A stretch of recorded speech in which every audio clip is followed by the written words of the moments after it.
In the name of the Father, the Son, and the Holy Spirit. Amen. Well, we've all heard the story many, many times. That story of the Good Samaritan. And I assume that the point of the story is pretty clear to us all. Our neighbor is anyone who is in need of our Christian love and our mercy. Love your neighbor as yourself, Jesus commands us. Go and do likewise. Jesus tells that inquisitive lawyer, go and do likewise.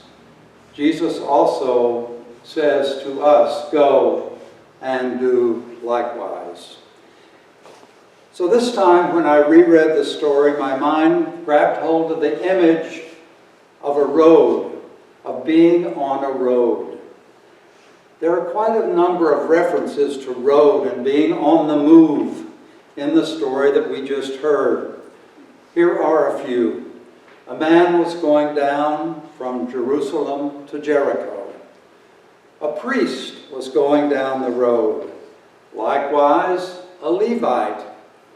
And a Samaritan was traveling. And that Samaritan brought him to an inn. Take care of him, and when I come back. All of those phrases from the story conjure up images of roads and being on the road, being on the way. And I saw that there was a connection between the parable that Jesus tells and my own spiritual journey.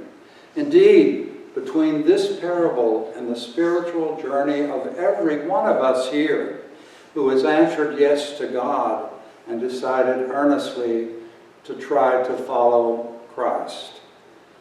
It seems to me that after we make such a decision and truly want to follow Jesus, we begin a journey whose ultimate destination or goal is to obtain a life in which we come easily and hopefully completely to obey the two great commandments, love God and love neighbor. Now for the remainder of our lives, after deciding to return or to turn seriously towards God, our task is to obey Jesus' commandment to love neighbors as ourselves and to love God with all our heart, with all our souls, all our might, and all of our mind.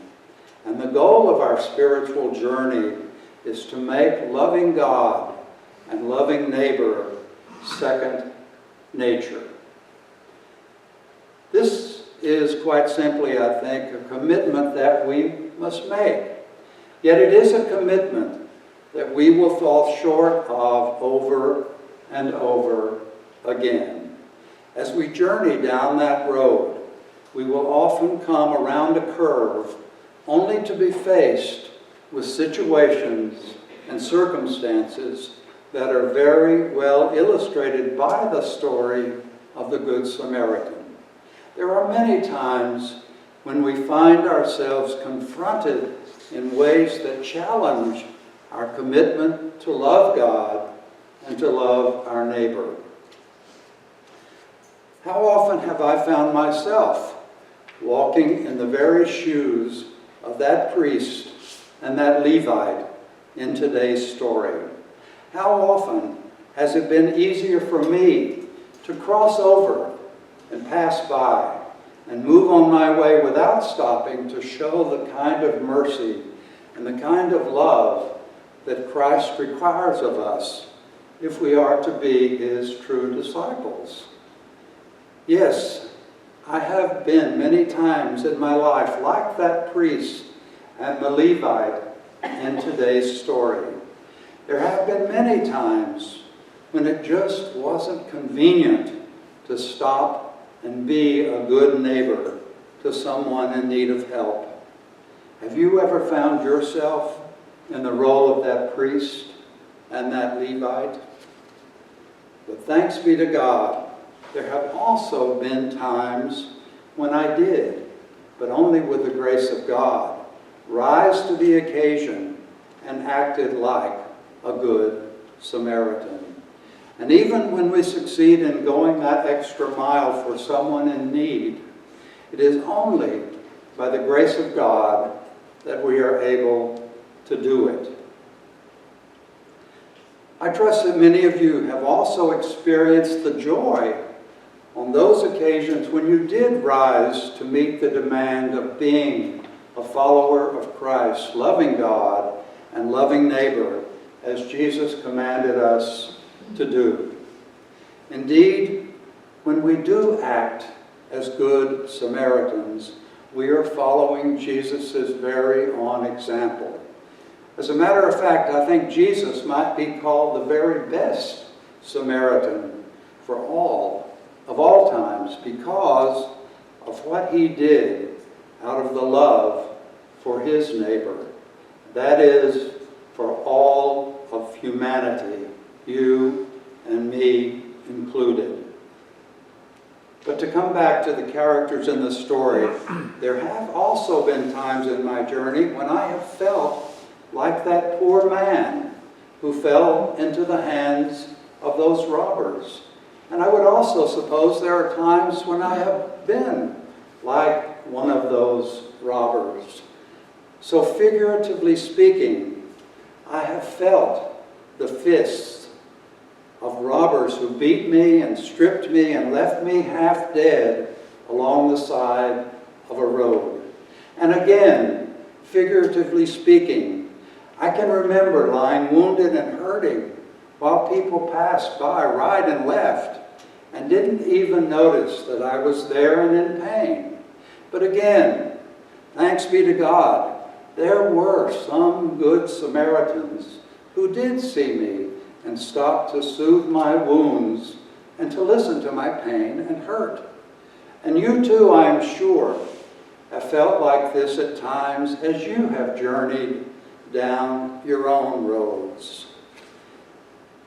Yes, each of us can see ourselves, if we look honestly, in each of the players in today's story. Sometimes we are the wounded one. Sometimes we are the robbers. Sometimes we are the priest or the Levite. And sometimes, with God's help, we are the good Samaritan. Those characters are us. Sometimes we are at our most vulnerable and need a caring, helping hand. Sometimes we are at our most selfish at worst, only thinking of ourselves, our needs and our wants and our desires. And sometimes we are good disciples of Christ. We remember to stop and care for those in need. And in being a good Samaritan, we come to love God, both neighbor as well as God. That's what the parable says to me today and every day. It reminds me that we all are on a journey. With each step along the way, we hopefully come nearer to become, or to our wanted destination of loving God with all our heart and with all our soul and with all our mind and with all our might, and loving our neighbor as ourselves. But I also know, and I'm sure that you also must know, that we fall short of the mark on many, many days. And it's exactly on those days that we need to remember what Paul told those new Christians at Colossae. Words that tell us that God has rescued us from the power of darkness and transferred us into the kingdom of his beloved Son, in whom we have redemption and the forgiveness of sin. So for that, thanks be to God.